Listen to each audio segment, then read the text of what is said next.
ভাইটি ভণ্টিহঁত, আজি মই তোমালোকৰ আগত জাতকৰ সাধুৰ অন্তৰ্গত এটা সাধু ক'বলৈ ওলাইছোঁ দেই। সাধুকথাটোৰ নাম হৈছে এজন সদাগৰ আৰু মৰুভূমি। এজন সদাগৰ আৰু মৰুভূমি। সাধুটো খুব সুন্দৰ, নীতিশিক্ষামূলক। আশা কৰোঁ তোমালোকে শুনি যথেষ্ট ভাল পাবা। এতিয়া মই সাধুটো আৰম্ভ কৰিছোঁ। এজন সদাগৰ আৰু মৰুভূমি। এবাৰ এজন সদাগৰে এখন মৰুভূমিৰ মাজেৰে তেওঁৰ সতীৰ্থ ব্যৱসায়ীসকলৰ এটা দলৰ সৈতে বেপাৰৰ উদ্দেশ্যেৰে ভ্ৰমণ কৰিছিল। দিনত মৰুভূমিৰ বালিবোৰ বেছ উত্তপ্ত হৈ উঠে আৰু সেইবাবে যথেষ্ট গৰম হয় আৰু তেতিয়া যাত্ৰা কৰাটো বৰ কষ্টকৰ হৈ পৰে।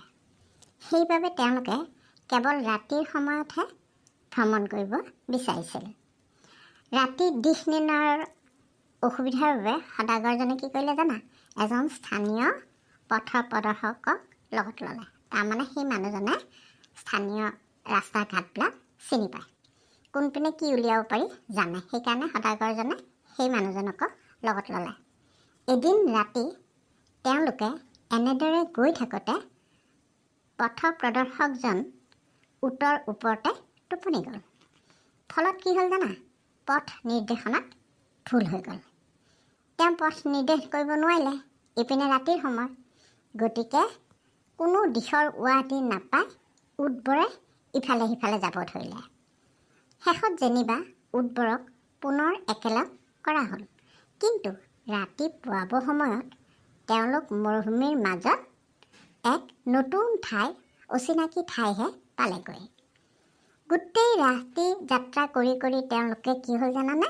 ভোকে পিয়াহে অতিষ্ঠ হৈ পৰিল।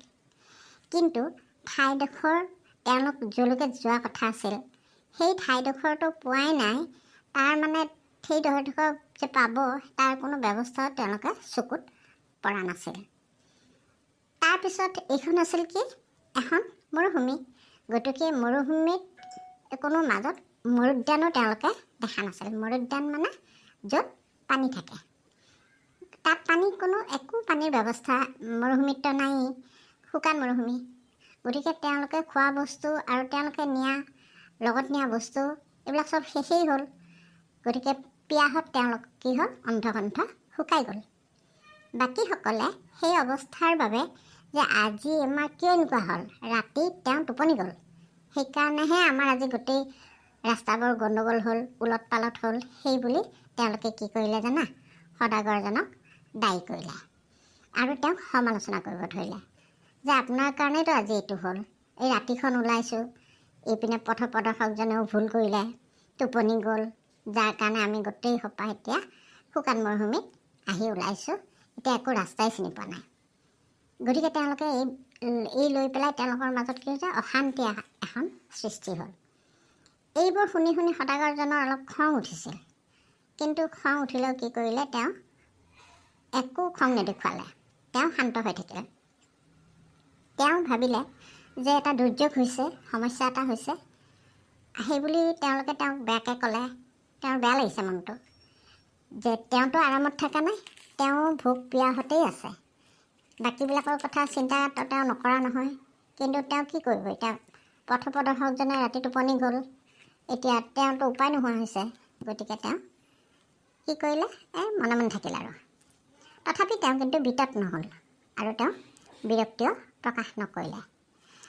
তাৰপিছত তেওঁ ভাবিলে যে অলপমান ঠাণ্ডা হৈ পেলাই অলপ শান্তভাৱে চিন্তা কৰিলে মই নিশ্চয় এটা উপায় বিচাৰি পাম, সেইবুলি সদাগৰজনে ভাবিলে।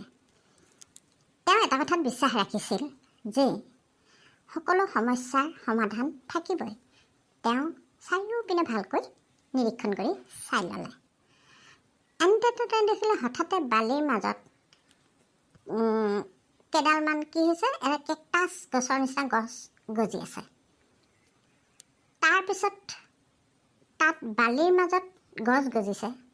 তেওঁ তৎক্ষণাত চিন্তা কৰিলে দেই, পানী নোহোৱাকৈতো কোনো উদ্ভিদ বা গছ গছনি জীয়াই থাকিব নোৱাৰে বা গছ গজিবও নোৱাৰে। গতিকে তাত নিশ্চয় পানী আছে।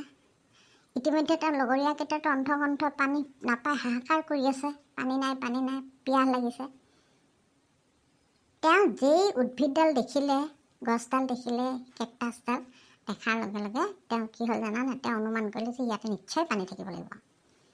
তেতিয়া তেওঁ সতীৰ্থসকলক তাৰপৰা নামি ক'লে যে তোমালোকে এটা কাম কৰাচোন, সেই কেকটাছডাল যে গজি আছে তাতে শিলটোৰ ওপৰত যে গজি আছে, সেই শিলটোৰ তলত নিশ্চয় আমি পানী পাম, বুজিছা? গতিকে আমি গৈ শিলটোৰ ওচৰলৈ যাওঁ বোলাচোন। তেওঁলোকে কি কৰিলে, পানীৰ আশাত শিলটোৰ কাষে কাষে খান্দি গ'ল, কিন্তু পানীটো ক'তো নাপালে। পানী নাপায়। তাৰপিছত আৰু সিহঁতৰ খান্দিব মন নোযোৱা হ'ল আৰু মানুহবিলাকৰ। কোনো পানীৰ উমঘামেই নাই। তেতিয়া তেওঁলোকে বৰ অসন্তুষ্ট হৈ পেলাই খঙেৰে বা অসন্তুষ্ট কণ্ঠেৰে সদাগৰজনক ক'লে, আপুনি এইবোৰ কৰি আমাৰ শক্তি আৰু অপচয়হে কৰিলে। আমাৰ আৰু শক্তি নাই, এনেই পানীৰ পিয়াহত ভোকতে অন্ধকণ্ঠ শুকাই গৈছে। আপোনাৰ কথা মতে আমি খান্দিলোঁ, কিন্তু ক'তা শুকান মৰুভূমিৰ মাজতো ক'তো পানী নাপালোঁ। তেতিয়া সদাগৰজনে উত্তৰ দিলে, মই কিন্তু চেষ্টা এৰি নিদিওঁ। কোনোবাই বাৰু এটা হাতুৰিৰে এটা খুব জোৰেৰে এই শিলকেইটাক কোব মাৰি দিব পাৰেনে? আৰু যদি শিলকেইটা কোব মাৰি দি পেলাই ভাঙি দিব পাৰে, তেতিয়া মোক কৰিলেই তেতিয়াই মই কিবা এটা আশা কৰিব পাৰোঁ। আৰু কোনোবাই মোক সহায় কৰিবানে? যেতিয়া সদাগৰজনে তেনেকৈ ক'লে নহয়, তেতিয়া দলটোৰ মাজত এজন শক্তিশালী যুৱ সদস্যই হাতত এটা হাতুৰি লৈ পেলাই আগবাঢ়ি আহিল। তেওঁ কি কৰিলে, নিজৰ দেহৰ সমস্ত জোৰেৰে তেওঁ শিলটোক বিৰাট জোৰে আঘাত কৰিলে। শিলত আঘাত কৰাৰ লগে লগে শিলটো ভাঙি গ'ল, আৰু ভাঙি গৈ তাৰ পৰাতো পানী ওলাই আহিল ওপৰলৈ। পানী দেখি সকলোৱে আনন্দত একদম আত্মহাৰা হ'ল। এই শুকান মৰুভূমিত এনেকুৱা পৰিষ্কাৰ পানী তলৰ পৰা ওলাইছে, এই ৰাম চিঞৰ বাখৰ আনন্দ ফূৰ্তি। আৰু সেই পানীৰে তেওঁলোকে হাত মুখ ধুলে, খালে, পূৰা খাই পেলাই একদম যিমান পিয়াহ লাগিছিল চব পিয়াহ আঁতৰাই তেওঁলোকৰ ক্লান্তি পাহৰাই পেলালে। গতিকে এই সকলোবিলাক কাৰ্য কেনেকৈ হ'ল? সদাগৰজনৰ ধৈৰ্য আৰু দৃঢ়তা। কিমান ধৈৰ্য ধৰিছে সদাগৰজনে। এই মৰুভূমিত ক'ত পানী পাব, কিমান বাকী কেইজনে অকণমান হেৰিকৈ ক'লে, টানকৈ ক'লে, তথাপিও তেওঁ ধৈৰ্য ধৰিলে। কিন্তু তেওঁৰ ধৈৰ্য আৰু দৃঢ়তাৰ বাবে তেতিয়া তেওঁলোকৰ এই পানী পোৱাটো সম্ভৱ হৈ উঠিল। আৰু সকলোৱে পানী পাই, নহ'লে একদম আধা মৰাজনে হৈছিলে, গতিকে তেওঁলোকে পানী পাই ৰক্ষা পৰিলে। গতিকে এই সাধুকথাটোৰ মাজত এটা সুন্দৰ নীতিকথা সোমাই আছে। নীতিকথাটো হ'ল, যিকোনো ক্ষেত্ৰতে চেষ্টা কেতিয়াও এৰি দিব নালাগে, বুজিছা? দেৰিকৈ হ'লেও চেষ্টাৰ সুফল পোৱা যায়। গতিকে আমি সদাগৰজনৰ ধৈৰ্য আৰু দৃঢ়তাৰ ফলত যিটো দেখিলোঁ যে সঁচাকৈ তেওঁৰ ধৈৰ্য আৰু দৃঢ়তাৰ বাবেই সুন্দৰকৈ পানীও পালে, বাকীবিলাকৰ সমস্যাৰ সমাধান হ'ল। গতিকে নীতিকথাটো সেইটোৱেই, দেৰিকৈ হ'লেও চেষ্টাৰ সুফল পোৱা যায়। গতিকে চেষ্টা কেতিয়াও এৰি দিব নালাগে। কেনেকুৱা লাগিল বাৰু সাধুকথাটো তোমালোকৰ? আশা কৰোঁ খুবেই ভাল পালা, নহয়নে বাৰু?